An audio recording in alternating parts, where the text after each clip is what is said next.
Hi, welcome to this part of my review featuring the Fading Suns universe book. If you haven't seen the other parts of this review, please check out the playlist in the description below. Fading Suns is a passion play of science fantasy feudalism. This time we are going to talk about the Priesthood. To understand the Priesthood, we need to look into the Omega Gospels. During his lifetime, the prophet Zebulon traveled the stars, preaching on the many different worlds he visited.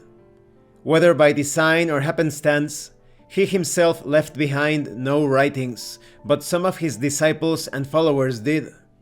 After his death, these reminiscences circulated among the faithful, reminding them of his teachings, even though the prophet was no longer with them. As the Universal Church of the Celestial Sun took shape, it collected these writings, recognizing some as representing the true teachings of the prophet, and rejecting the others as spurious, apocryphal, or even heretical. The writings that the church accepted came to be known as the Omega Gospels. They contain what is sometimes called the deposit of faith, which is to say, the body of revelated truths and traditions of the prophet. The Omega Gospels consist of several dozen distinct sections, each of which focuses on a different aspect of that faith.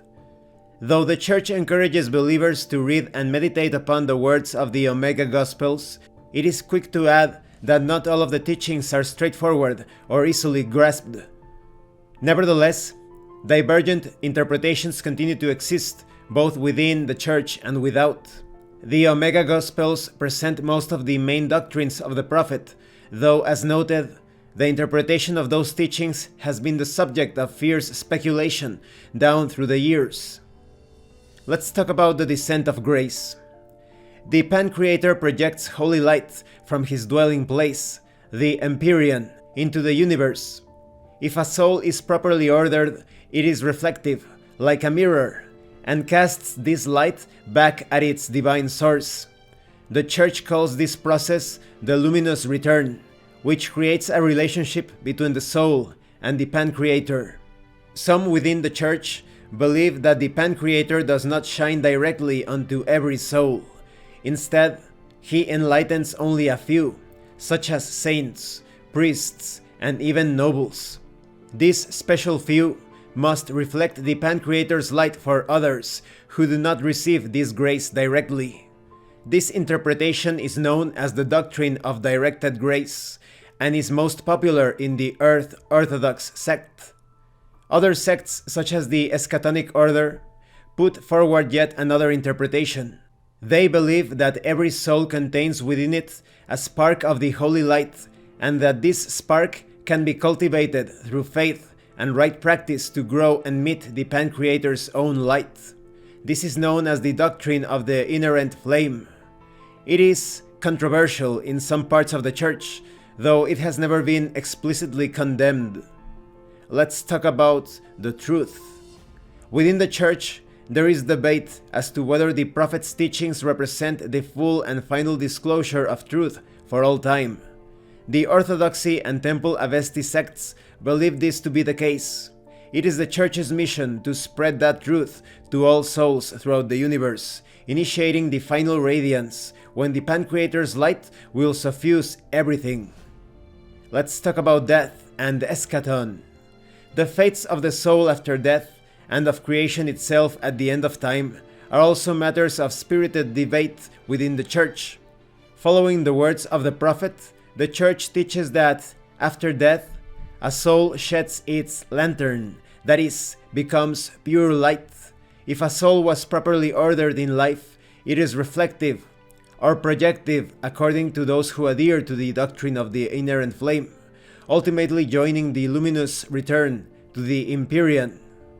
At the end of time, the Orthodoxy believes the Pancreator will cause all the suns in the universe to explode as novas, sending forth a great burst of holy light into the dark. This final radiance illuminates the path to the Empyrean.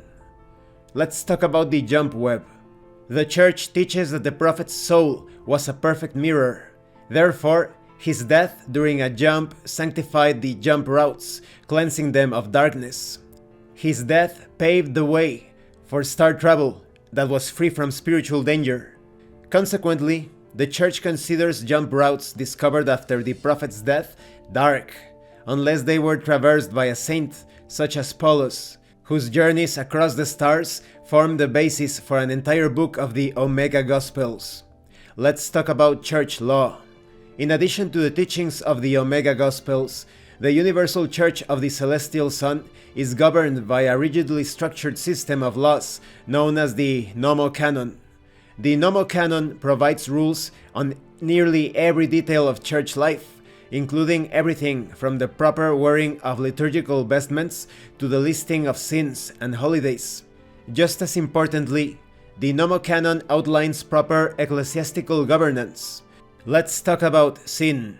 According to the Church, sin tarnishes the soul, even to the point that it can no longer reflect the Pancreator's light. Therefore, the Nomocanon includes numerous rules to guide the Church in preventing the faithful from falling into sin. The Nomocanon lists the following heretical sins in ascending order of seriousness. First, we have the schism. This is the willful separation of oneself from the Church, but without denying its teachings. Then there is heresy. This is the willful rejection of the Church's teachings. This category of sin is wide-ranging and flexible, depending on the circumstances. Then we have apostasy. This is the complete abandonment of the faith of the Prophet. When it comes to petty sins, despite their name, the so-called petty sins are no small matter in the eyes of the Church. Rather, they are called such because they are not tinged with hatred for the Church and its teachings. Nevertheless, the Nomocanon takes these sins seriously, enumerating them into major and minor categories. Major sins are pride, greed, lust, envy, sloth, wrath, and oath-breaking. Minor sins are those not mentioned by the Prophet, gluttony for example, but which the Church nonetheless recognizes as spiritual offenses that tarnish the soul. Let's talk about the Church polity. Since its formal establishment in the wake of the Prophet's death, the Church has come to possess a strict and seemingly immutable power structure, or polity in the terminology of the Nomocanon. This polity is hierarchical in nature. The Patriarch, or sometimes Matriarch, is at its summit. The Metropolitans are beneath him, and the Archbishops are beneath them, and so on, all the way down to the lowliest parish priest. In principle, the Nomocanon ensures uniformity in ecclesiastical governance and practices across the known worlds. However, given the vagaries of history, interstellar distances, and local cultures, differences in governance do exist within the Church. Let's talk about the Patriarch, or Matriarch, as there have been many notable female heads of the Church. This is perhaps the single most influential person in all of the known worlds, with the possible exception of Emperor Alexius himself. The Patriarch governs the Church from Holy Terra as successor of the Prophet and supreme teacher of the faithful. His personality, character, and decisions affect the lives of billions across dozens of planets. The Patriarch is aided in his work by two advisory councils. The older of these councils is the Holy Synod, which is primarily a deliberative body. Its members engage in debate with the intention of offering possible resolutions to thorny theological problems. Historically, the Synod was once much more powerful. It acted as a curb to the autocratic tendencies of some patriarchs. However, since the creation of a second advisory council, the College of Ethicals, the Holy Synod's power and influence has waned. Let's talk about the Synecula. Beside the Holy Synod and the College of Ethicals, the Patriarch is served by the Synecula, a senior cleric who is his deputy and chief agent. The Synecula is primarily a political position, ensuring that the Patriarch's wishes are enacted and coordinating the administration of the Church. Likewise, the Synecula oversees the security of the Church. Let's talk about metropolitans, archbishops, and bishops. The metropolitans, popularly known as the Little Patriarchs, are powerful priests who oversee one of the 5 metropolae of the known worlds.